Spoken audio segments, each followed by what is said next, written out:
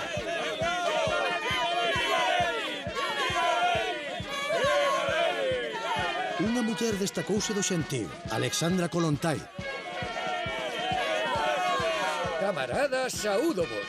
A Revolución Rusa é a vanguarda do exército proletario mundial. A liberdade reservada só para os partidos do goberno, para os membros do partido non é liberdade. A liberdade é sempre a liberdade daquel que pensa de outro modo, porque a liberdade non é nada cando se converte en privilexio, dixo Rosa Luxemburgo. Se esa verdade fora escoitada...